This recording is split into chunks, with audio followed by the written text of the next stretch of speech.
So for today's video mga idol ay pag-usapan nga pala natin tong bagong kitaan na si Puzzle Farm kung paano nga ba dito kumita at maglaro ng maayos, no? So sa video na nga ito mga idol ay ipapakita ko sa inyo yung mga tips and tricks ko nga dito kung paano ako dito nakakaipon ng mga coins. Bago natin ituloy yung video mga idol, reminder lang sa aking video for educational and informational purposes only.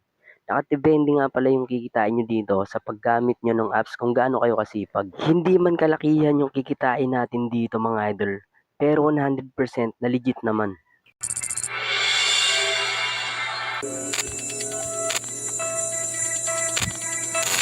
So mga idol, kung gusto nyo nga pala tong itry, no, i-click nyo lang yung link sa comment section para nga ma-download at masubukan nyo agad to.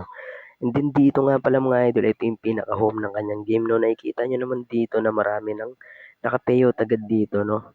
So dito nga mga idol, ang gagawin lang natin dito ay magpi-play. Ayan, no, so play lang muna natin. Ayan, no, so kailangan lang natin buuin yung magkakapareho dito.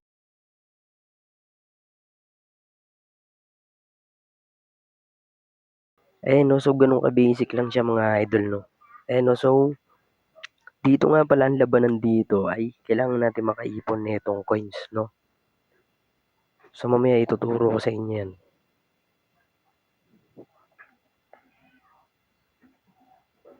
Ayan, no, so mga idol, kailangan ay tapusin nyo nga lang pala tong paglalaro dito, no. So hindi rin madali itong paglalaro, no, dahil kailangan natin dito syempre talagang galingan kasi medyo mahirap yung kanyang game dito, no, sa pangalawayan, no. So kapag lumabas to, i-claim nyo lang pala to kasi para maka-claim kayo dito ng gold coins at green coins, no.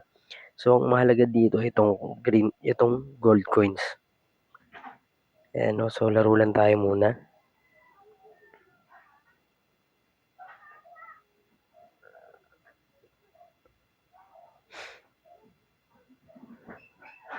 Ayan, so mga idol, nakita nyo naman, no, puro ganun lang yung gagawin nyo dito, no, at i-claim nyo lang ng i-claim to kapag lumabas. So back muna tayo dun sa home. So dito nga pala mga idol sa kanilang home, i-check natin yung mga task dito, no. So dito sa gilid nga, no, meron sila ditong daily task na manood ng ads, mag-clear ng 300 blocks, kumpletuhin yung lucky draw at online sa loob ng 30 minutes at gamitin ng Puzzle Farm. So puro coins yung pwede nyong ma-earn dyan mga idol. And then dito naman sa kanilang invite, no. So kailangan nyo talaga mag-invite dito, no, para tumaas yung inyong total rewards dito, no. So kailangan niyan kasi kapag lumaki yan, pwede natin exchange sa totoong pera yung makukuha nating coins dito.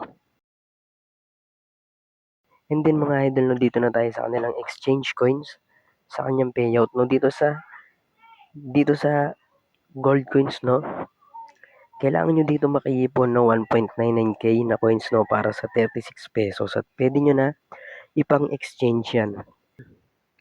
Ang sumunod naman dyan mga idol ay itong 560, no. 29.9k lang yung pwede nyong maipon. May 560 na kayo. At dito naman sa 299k, 57 yan. Dito sa 1M ay 20k. So dito naman sa green, ayan nga, no, 5 pesos yung pinaka maliit niyang withdrawal dito, no. Daily limit, no, mga idol, may 500, 800, 1k at 1.5. So automatic yan mga idol, no, GCash yung kanilang payout dito. Ayan, no? So check nyo na lang mga idol, no. So yun lang muna pala sa ating video mga idol. Next update tayo magla-live payout tayo dito agad.